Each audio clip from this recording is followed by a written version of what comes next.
Assalamualaikum warahmatullahi wabarakatuh. Shalom, Om Swastiastu, Namo Buddhaya, dan salam kebajikan. Oke, di sini kami dari kelompok 6, kami bakalan mempresentasikan hasil diskusi kami nih tentang pengaruh AI di bidang kedokteran dan kesehatan masyarakat dari matkul Digital Technology for Communication yang diampu sama Ibu Yusnia Budiarti Askom Enkom. Oke, di sini sebelum mulai presentasinya, aku mau jelasin dulu tentang apa aja yang bakalan dibahas sama kelompok kita nih guys. Jadi yang pertama ada pengertian dan sejarah singkat tentang AI di dunia medis, contoh AI yang digunakan dalam dunia medis, dampak positif dan negatif dari penggunaan AI-nya, terus algoritma yang digunakan dalam artificial intelligence-nya, sama yang terakhir ada kesimpulan. Oke, sebelum kita mulai presentasi, alangkah lebih baiknya kita berkenalan dulu nih guys. Oke, yang pertama ada aku Mustika Jingga, dan selanjutnya Saya Firna Amami.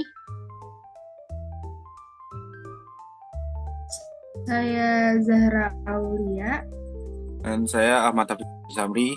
Dan saya Nanda Miftahul-Jaki. Oke, karena semuanya udah berkenalan, langsung aja nih kita mulai ke presentasinya. Yang pertama pastinya ada pengertian AI dulu nih. Nah, apa sih AI itu guys? Nah, AI adalah kecerdasan buatan di bidang ilmu komputer yang menciptakan mesin dan dapat diprogram di dalamnya serta mampu berpikir dan belajar seperti manusia. Jadi AI ini itu dia itu bisa meniru kecerdasan manusia nih ya, seperti belajar, terus abis itu ada penalaran, pengambilan keputusan, terus memecahkan masalah dengan menggunakan terus ada juga pembelajaran itu memahami bahasa itu melalui proses seperti pembelajaran mesin nih, itu ada algoritmanya sendiri. Itu yang memungkinkan otomatisasi dan pengalaman yang dipersonalisasi di berbagai bidang seperti kesehatan, otomotif, dan layanan pelanggan. Jadi si AI ini itu sebuah kecerdasan buatan yang yang menggunakan algoritma biar bisa meniru kecerdasan manusia. Selanjutnya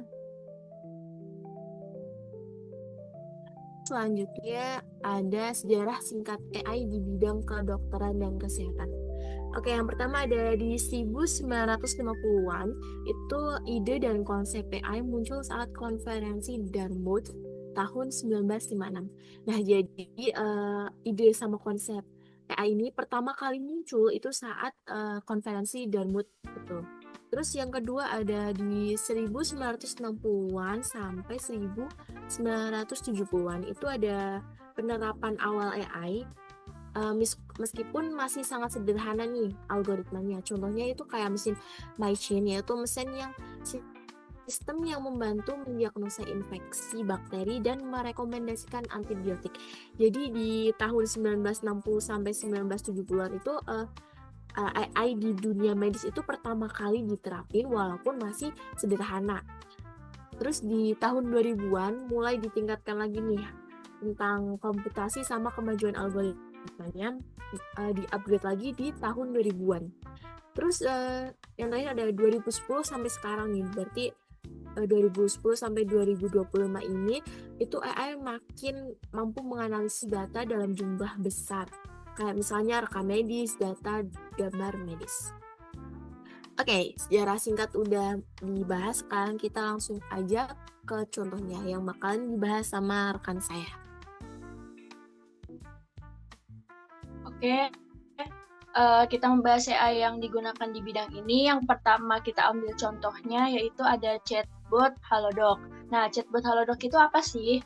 Chatbot Halodoc itu adalah asisten virtual berbasis kecerdasan buatan atau AI yang digunakan dalam platform kesehatan digital. Selain itu, Halodoc juga memberikan informasi awal dan bantuan layanan kesehatan kepada pengguna. Halodoc sendiri adalah aplikasi telemedicine di Indonesia yang memungkinkan pengguna untuk berkonsultasi dengan dokter secara online melalui chat, panggilan suara, atau video, membeli obat, dan membuat janji tes lab atau ke rumah sakit. Jadi, chatbot Halodoc itu aplikasi terobosannya Indonesia nih. yang ada di bidang dunia medis. Oke, next. Yang kedua, apa aja sih fungsi dan fitur dari Halodoc?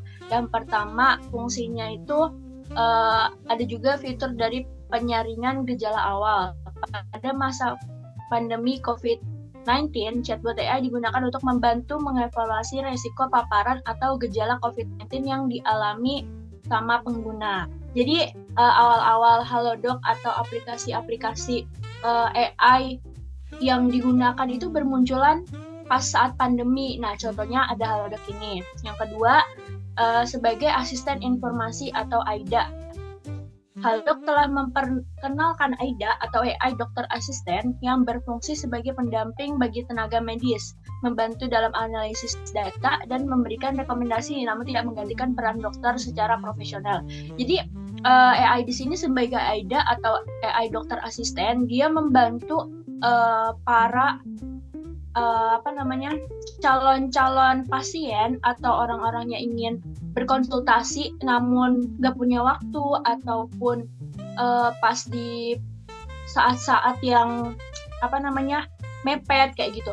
Nah, ini bisa lewat AI Halodoc. Yang ketiga, panduan layanan. Chatbot juga memandu pengguna terkait berbagai layanan yang tersedia di aplikasi, seperti cara kerja konsultasi, opsi pengiriman obat, dan informasi umum lainnya. Jadi di sini yang ketiga ada panduan layanan. Nah, sekarang kan selain ada aplikasi itu, di dalam itu ada fitur-fitur. Kita mau beli obat nih, tapi lagi nggak ada motor di rumah ataupun lagi males keluar. Itu kita bisa menggunakan layanan ini sebagai opsi pengiriman online. Jadi nanti ada driver yang ngirimin obat ke rumah kita tanpa kita keluar rumah, jadi obat udah sampai di rumah gitu. Oke, next. Yang keempat, ada interaksi otomatis. Sistem ini dirancang untuk memberikan interaksi otomatis yang efisien, membantu pengguna mendapatkan respon cepat untuk pertanyaan umum sebelum terhubung ke layanan yang lebih spesifik atau tenaga medis asli. Yang keempat itu interaksi otomatis. Jadi tanpa kita ketemu dokter, tanpa kita ketemu sama nurse ataupun sama apoteker, itu kita bisa konsultasi nih lewat AI.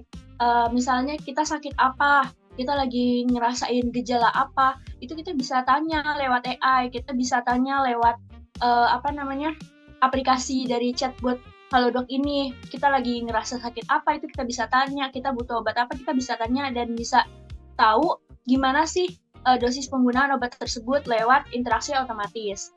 Terus yang terakhir ada note penting untuk diingat bahwa chatbot AI berfungsi sebagai alat pendukung dan penyedia informasi awal. Untuk diagnosis medis yang akurat dan penanganan kesehatan, pengguna akan diarahkan untuk berkonsultasi langsung dengan dokter berlisensi yang tersedia 24 jam di aplikasi Halodoc. Anda bisa mengakses layanan ini melalui aplikasi Halodoc. Nah, kalau kita punya atau kita download aplikasi Halodoc, kita tuh bisa lihat dokter-dokter yang udah terdaftar resmi prakteknya tuh di mana aja sih yang terdekat dari rumah kita. Terus juga dokter-dokter khusus untuk yang spesialis yang penyakit dalam, untuk dokter gigi dan dokter-dokter semacam lainnya itu kita bisa tahu lewat kita cari tahu di aplikasi Halodoc dan AI lainnya. Oke, next. Materi selanjutnya akan disampaikan oleh rekan saya.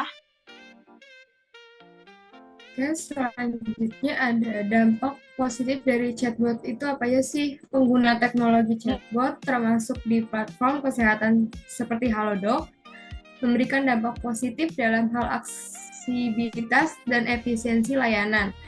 Namun juga memiliki dampak negatif terkait keterbatasan kemampuan dan keamanan data. Yang pertama itu ada aksesibilitas 247, penggunaan dapat mengakses layanan kesehatan kapan saja, termasuk untuk membuat janji, temu, atau konsultasi awal gejala tanpa batasan waktu operasional fasilitas kesehatan. Jadi kita bisa menggunakan chatbot tersebut itu tidak ada batasan jamnya lah, istilahnya dalam 24 jam kita bisa mengakses layanan tersebut. Yang kedua ada efisiensi dan mengurangi waktu tunggu. Chatbot dapat menangani banyak interaksi sekaligus yang mempercepat respon dan mengurangi waktu tunggu pasien untuk mendapatkan informasi atau terhubung dengan profesional medis. Next. Yang ketiga ada anonimitas dan kenyamanan. Pasien, terutama yang memiliki kekhawatiran tentang stigma atau privasi, misalnya dalam isu kesehatan mental, merasa lebih nyaman untuk mencari informasi karena dapat menjaga anonimitas mereka. Yang keempat ada personalisasi awal. Dengan bantuan kecerdasan buatan AI, chatbot dapat memberikan rekomendasi awal relevan berdasarkan interaksi pengguna sebelumnya, membantu mengarahkan ke layanan dokter yang lebih cepat. Next. Yang kelima ada mempermudah akses. Halodoc bertujuan untuk menyederhanakan akses kesehatan, meminimalkan hambatan geografis dengan memanfaatkan teknologi online. Terus ada dampak negatif dari chatbot. Yang pertama itu keterbatasan pemahaman. Chatbot mungkin kesulitan memahami pertanyaan yang kompleks, ambigu, atau membutuhkan penilaian manusia yang mendalam. Yang kedua, kurangnya empati emosional. Chatbot tidak dapat menggantikan empati dan kehangatan interaksi manusia yang penting dalam percakapan kesehatan yang sensitif atau saat pasien sedang stres berat. Yang ketiga, ada resiko keamanan data. Ada potensi risiko keamanan data jika sistem chatbot tidak dilindungi dengan enkripsi yang kuat, seperti pencurian data atau penyebaran malware jika diretas. Selanjutnya ada yang keempat, membutuhkan pembaruan berkelanjutan. Chatbot memerlukan pemeliharaan dan pembaruan rutin agar informasinya tetap akurat dan relevan dengan perkembangan medis terkini. Yang kelima ada potensi misinformasi. Jika data atau algoritma yang digunakan bias atau tidak akurat, chatbot beresiko memberikan informasi yang salah atau bahkan berbahaya bagi kesehatan pengguna. Next-nya ada algoritma penggunaan chatbot. Yang pertama, input pengguna, Natural Language Processing atau NLP. Penggunaan mengetik pertanyaan, misalnya, saya sakit kepala, obat apa yang aman? Chatbot memproses teks menggunakan NLP tersebut untuk mengenali intent atau tujuan pengguna, mencari informasi gejala obat, antithesis atau detail penting sakit kepala obat yang aman. Yang kedua ada intent classification atau mesin klasifikasi. Sistem mengklasifikasi tujuannya bertanya misalnya konsultasi gejala, info obat, janji temu dokter, info layanan kesehatan, dan bantuan penggunaan aplikasi. Selanjutnya ada yang ketiga ada retrieval system atau mencari jawaban. Setelah mengetahui intent, chatbot mencari pertanyaan dari basis data penyakit, basis data obat, fak resmi Halodoc, template rekomendasi, dan protokol perawatan dasar. Yang keempat ada tindakan lanjutan. Chatbot memutuskan apa yang dilakukan, memberikan informasi aman, gejala yang ringan, menyarankan untuk chat dokter jika masalah kompleks, menyambung ke layanan lab, apotik, atau rumah sakit, dan mengarahkan pengguna untuk konsultasi langsung. Biasanya menggunakan rule-based system atau aturan medis dasar, risk stratification model atau model yang menilai tingkat keparahan. Contoh aturan, jika gejala 48 jam, merekomendasi langsung konsultasi ke dokter. Jika menyebut nyeri dada atau sesak napas, prioritas tinggi. Yang kelima ada generative response atau menyusun jawaban. Chatbot menyusun jawaban dengan template jawaban medis standar, model NLP, seperti LLM yang menghasilkan teks natural dan penyesuaian konteks, misalnya gejala, usia, dan durasi. Nah, kemudian AI kedua yang digunakan pada bidang medis itu ada sinar X-ray atau Röntgen. Nah, pemeriksaan X-ray atau Röntgen ini salah satu teknik pencitraan medis yang menggunakan radiasi sinar X untuk melihat gambar organ yang ada di dalam tubuh kita.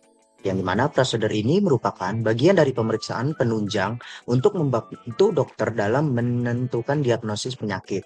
Nah, pemeriksaan X-ray umumnya dilakukan untuk melihat kondisi tulang dan sendi, misalnya pada pemeriksaan patah tulang, radang sendi, pembusukan gigi, osteoporosis, atau bahkan kanker tulang yang tidak bisa dilihat dari mata kita sendiri. Lanjut.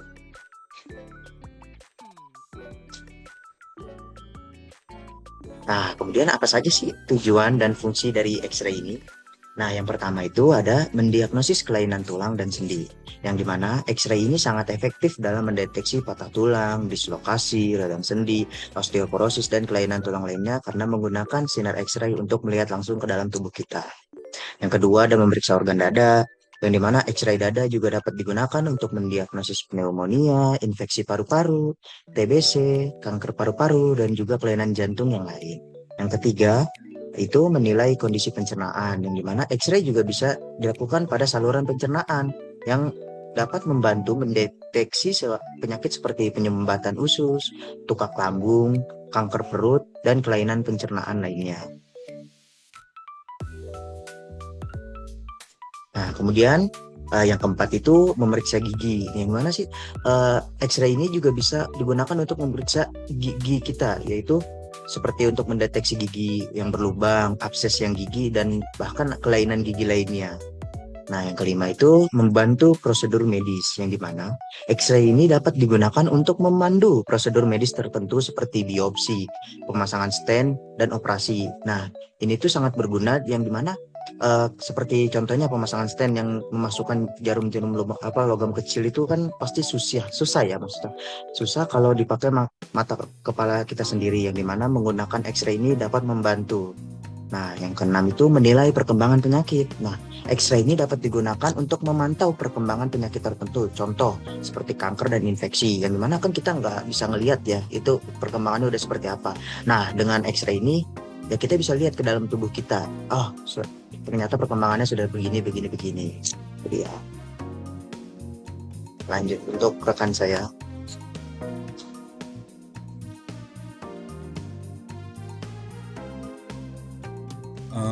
Sekarang masuk ke dampak positif.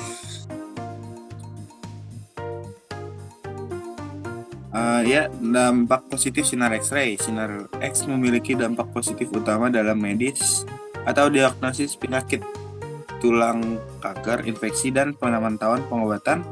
Namun paparan dosis tinggi atau sering dapat berbahaya, menyebabkan kerusakan sel, meningkatkan risiko kanker jangka panjang, serta efek jangka pendek seperti mual, diare, atau kerontokan rambut. Manfaatnya seringkali lebih besar dari risikonya jika digunakan dengan bijak. Untuk yang pertama, diagnosis medis, melihat struktur internal tubuh, tulang, dan organ untuk mendeteksi patah tulang, tumor, penyumbatan infeksi, dan masalah pencernaan. Dan yang kedua, pemantauan penyakit, mengawasi perkembangan penyakit seperti osteoporosis, radang sendi, dan kanker. Yang ketiga, efektivitas pengobatan, mengevaluasi dampak dari pengobatan medis. Peralatan media digunakan dalam CT scan, mamografi, fluoroskopi, dan ronsen gigi.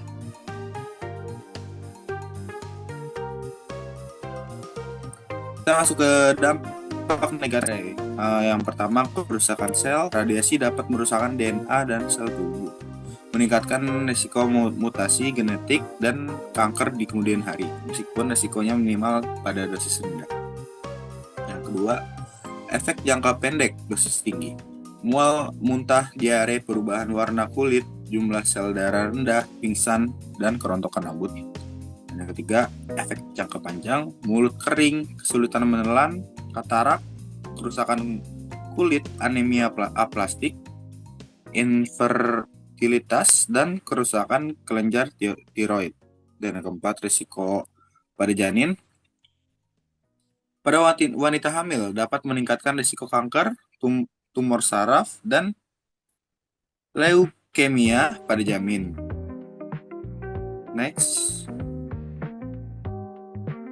Dan masuk ke algoritma penggunaan sinar X-ray. Yang pertama, persiapan pasien, verifikasi identitas pasien, jelaskan prosedur dan instruksi, misalnya menahan napas, dan meminta pasien melepas benda logam yang mengganggu citra, kalung, jam tangan, dan lain-lain. Posisikan pasien sesuai jenis pemeriksaan, AP, PA, lateral, dan lain-lain. Persiapan alat, nyalakan pesawat X-ray dan sistem digital atau DR atau GR. Yang kedua, atur KV-nya dan MAS-nya sesuai bagian tubuh yang diperiksa. Atur fokus sinar kolimator dan SID distance. Pastikan detektor film siap merekam. Oke. Algoritma penggunaan sinar X-ray. Yang ketiga, posisi dan penjajaran. Pastikan bagian tubuh tepat di tengah sinar X center point. Periksa posisi pasien, apakah sudah tegak, miring, atau duduk sesuai kebutuhan. Stabilkan pasien untuk menghindari gerakan motion blur. Eksekusi penyinaran. Tekan tombol exposure sesuai prosedur keamanan, setengah, tekan, fokus, tekan penuh, atau tembak. Pastikan operator berada di balik pelindung radiasi. Pasien diminta tidak bergerak selama penyinaran.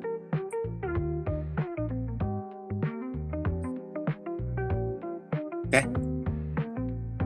Yang kelima, proses dan pemeriksaan hasil satu gambar muncul di monitor atau diproses. Dan yang kedua, evaluasi kualitas gambar, kontras, densitas, tidak blur, tidak cut off, posisi anatomi sesuai permintaan.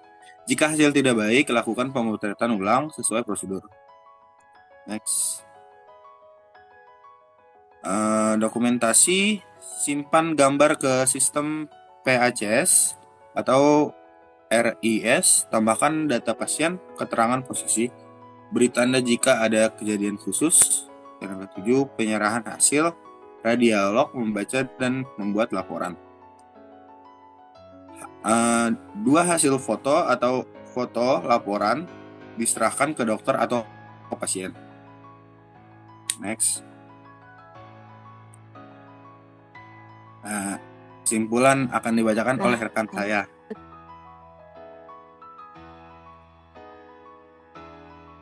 Oke guys, karena semuanya udah dibahas nih dari algoritma yang digunain, contohnya apa aja, sampai ke dampak positif dan negatifnya. Oke, sebagai kesimpulan akhirnya itu ada pemanfaatan AI di bidang kedokteran dan kesehatan masyarakat, itu bisa jadi peluang besar nih untuk meningkatkan mutu layanan dan efisiensi. Akan tetapi harus diimbangi dengan etika dan kontrol yang tepat. Jadi, buat yang sering bertanya-tanya nih, kalau misalkan AI ada di bidang kedokteran dan kesehatan masyarakat, emangnya dokter masih dibutuhin lagi?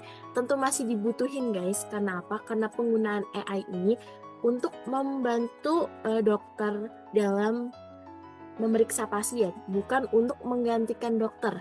Nah, penggunaannya juga harus dengan etika dan kontrol yang tepat.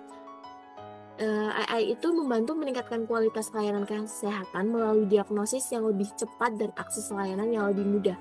Namun, tetap membutuhkan pengawasan manusia untuk menghindari kesalahan dan menjaga keamanan data pasien, serta berbagai dampak penggunaan dan juga algoritmanya.